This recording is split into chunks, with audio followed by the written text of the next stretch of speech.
시청자 여러분 안녕하십니까? 김동수입니다. 12월 3일 비상계엄 선포 이후에 제가 이런 방송을 해드렸습니다.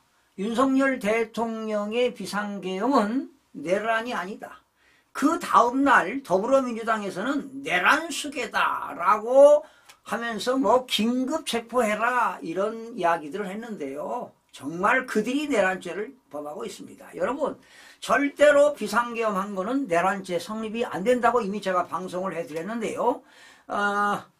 현직 부장판사입니다. 현직 부장판사가 윤석열 대통령의 계엄은 대단히 적법하다. 그리고 내란이 아니다. 이런 글을 법원 내부 통신망에 올려서 화제가 되고 있는데요. 그 내용을 좀 소개하겠습니다. 현직 부장판사가요. 법원 내부 통신망에 윤석열 대통령의 계엄은 적법하고 내란이 될 수 없다라고 글을 올렸습니다. 지난 25일이네요. 스카이델리 취재를 종합하면 성금섭 부산지방법원 부장판사는요. 계엄한 이후 10일 후에 13일이네요. 13일 오후 내부 통신망에 올린 글에서 계엄의 선포와 해제했죠. 내란죄 구성요건에 해당한다고 해석하지 못하겠다며 이같이 밝혔습니다. 성 판사는요. 구체적으로 헌법과 법률의 규정을 고민해 판단하고 그에 따라 법률가 출신인 윤 대통령이 내린 정치적 결단인 이번 계엄 선포 사태는 국회의 해제 요구를 받고 심의기구인 국무회의를 거쳐서 6시간 만에 법대로 해제한 계엄이라고 썼습니다. 이게 맞는 말이죠. 헌법에도 계엄법에도 대통령은 계엄을 할 수가 있습니다. 이 계엄을 하는 것은 대통령의 고유 권한이면서 고도의 통치행위입니다. 그러니까 계엄법에 의해서 또 헌법에 의해서 해제 요구를 했잖아요. 어디서? 국회가 해제 요구를 해서 대통령이 6시간 만에 국무회의 심의를 거쳐서 해제를 했단 말이죠. 그러니까 계엄이 내란죄 성립이 안 된다라는 것입니다. 그래서 나는 성금섭 판사 정말 용기 있고 소신 있는 그런 글에 대해서 개인적으로 나는 성금섭 부장판사에게 찬사를 보냅니다. 그리고 성 판사는 우리나라는 상권분립이 있잖아요. 권력분립. 그리고 법치주의 입장에서 자신 있게 자기 그 주장을 피력을 했는데요. 사실은 요즘 법률가들도 여론에 휩쓸리고 또 이런 언론이라든가 방송 매체에 말이죠. 혈안이 돼가지고 휩쓸리는 경향이 있습니다. 그런데 자기 소신 있게 이런 법원 통신 내부망에다가 글을 올린다는 것은 대단한 용기라고 보지 않습니까? 그래서 제가 이미 방송을 해드렸지만은 여러분 우리나라 형법 87조에는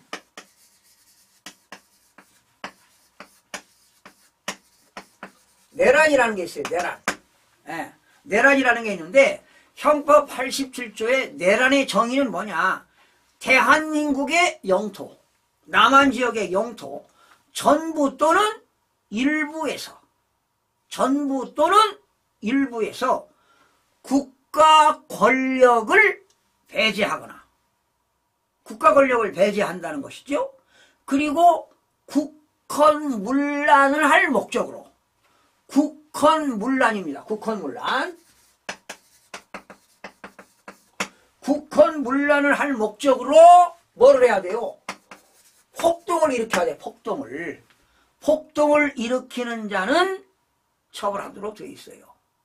사형과 무기인데 자 여러분 대통령이 대한민국의 통수권자가 권력을 찬탈할 목적으로 했습니까 여러분? 비상계엄을 할 목적이 분명히 있어요. 윤석열 대통령은 국회의 폐악질이라고 그랬잖아요. 입법을 폭주하고 폭주가요 지나친 폭주입니다. 에? 대한민국을 파괴시키는 법이라고요. 국민들이 이걸 모른다고. 저는 그 법을 하나 발의할 때 쓸 때 정말 가슴에 정말 피가 맺힙니다. 피가 거꾸로 서요. 저는 30년을 국회의원 입법칼럼을 쓴 사람 장본인입니다, 여러분. 응?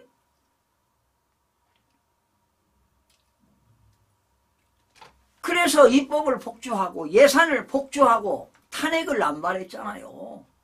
탄핵을 남발했어. 세계 헌정사상 이런 일은 없는 거예요. 그리고 국민들의 참정권을 뺏어간 뭡니까? 공직선거법에 의한 부정선거를 저질렀잖아요. 그 진실을 규명하겠다는 것이지요. 고소고발을 해도 검찰에서 수사를 못해. 영장 청구하면 기각을 당하니까 압수를 못한다고요. 중앙선거관리원회 서버를 압수를 못해요. 그러니 대통령이 부정선거 진실을 규명하려고 비상계엄한 거 아니에요. 그리고 반국가 세력들, 종국 세력들, 사상이 불순한 대한민국의 간첩들이 득실득실합니다. 그래서 바로 국헌문란을 하고 폭동을 일으킨 자인데, 그러면 이 국헌문란이라는 건 어디에 나오는 거냐? 91조에 나와요. 형법 제91조에 국헌문란이라는 게 정의가 나와요. 국헌문란. 이미 방송해드렸죠. 여러분, 국헌문란은 두 가지가 있는데, 대한민국의 헌법과 법률에 정한 절차에 의하지 아니하고, 헌법과 법률의 절차에 의하지 아니하고, 그런데 대통령은 헌법과 개헌법에 의해서 비상계엄했단 말이지요.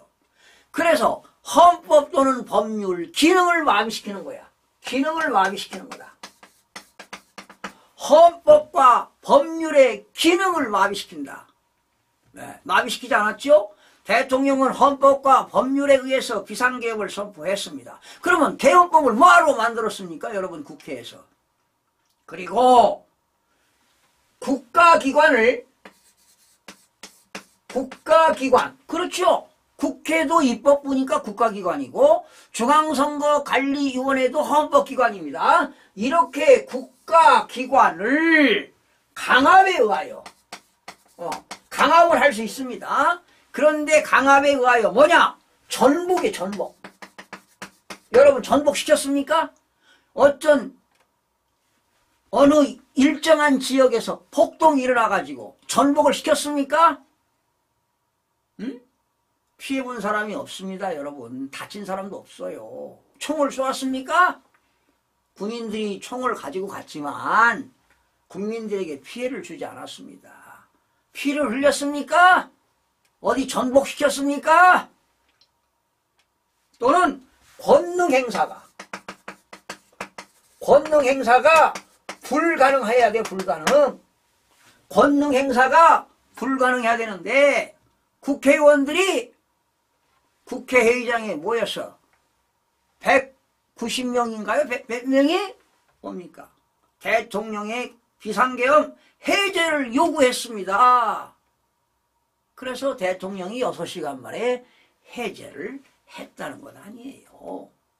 그러면 그 국회의원들의 권능 행사를 불가능하게 했습니까? 투표를 못하게 했습니까? 권능 행사를 불가능해야만이 국헌문란입니다. 그런데 지금 야당에서는 윤석열 대통령이 국헌문란을 한다고 합니다. 국가기관을 강압에 의해서 전복시키고 권능 행사를 불가능하는 것이 바로 국헌문란입니다. 여러분, 지금 더불어민주당에는 가짜 국회의원이 21대부터 22대까지 많은 국회의원들이 가짜 국회의원들이 당선됐습니다.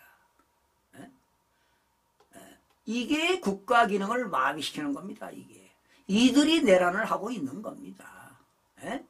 그래서 이재명이 범법자를 구속시켜야 돼요. 구속시켜야 돼. 이제 내년 봄이면 말이죠. 2심 고등법원 판결 나올 거 아니에요. 대법원까지 가봐야 되겠지만 벌금 100만 원 이상이면 배지 날라가고 피선거권 박탈입니다. 그가 구속을 당하지 않으려고 몸부림치는 거지요. 빨리 윤석열 대통령을 파면시켜서 파면되게 되면은 즉 헌법재판소에서 인용이 되면 60일 이내에 대선을 치르도록 되어 있습니다. 그러면 대선에 나가서 3심 판결되기 전에 대통령의 당선이 되면 형사소추를 면하겠다 이런 얘기 아닙니까? 그런 꼼수라고요. 그러니 더불당에서는 오로지 이재명 대표의 사법 리스크를 해소하기 위해서 몸부림치고 있다 이런 얘기입니다. 오늘 또 저 광화문 뒤쪽에 모자 쓰고 데모하러 나왔어요. 이재명 대표. 추우니까 모자도 썼겠죠. 그런데 주로 모자를 쓰는 이유 있죠. 주로 죄 지은 사람들이 그걸 피하기 위해서 모자 쓰는 경우가 없잖아 있어요. 추우니까 썼겠죠. 그러나 오늘 뭐 강연 같은 건 연설 같은 건 안 한 것 같은데 보도를 한 거 보니까 나와 있더라고요. 그런데 오늘 탄핵을 찬성하는 사람보다 탄핵을 반대하는 사람이 10배는 더 많이 나온 것 같습니다. 전국 각지에서 애국 세력 국민들이 총집결한 것 같습니다. 아마 200만 명이 모였지 않았나 이런 또 예상도 해봅니다. 엄청나게 모였더라고요. 엄청나게 모였어. 누구를 위한 겁니까? 대통령을 구하자는 거 아니겠습니까? 그래야 자유민주주의를 굳건하게 수립할 수가 있습니다. 이게 무너지면 대한민국은 완전히 국가기능 마비로 대한민국은 무너지게 되어 있습니다. 여러분. 국민 여러분들의 봉기가 일어나야 할 것이며 윤석열 대통령은 내란죄 성립이 되지 않는다. 반드시 국회로부터 인용당하지 않고 기각이 되어서 대통령직에 복귀할 것이라고 봅니다. 그리고 헌법재판소에 변론을 하면서 부정선거 의혹을 분명히 밝힐 것입니다. 그때가 아마 대한민국의 국민들이 환호하는 날이 나올 거라고 예상이 됩니다. 시청해주신 여러분 고맙습니다.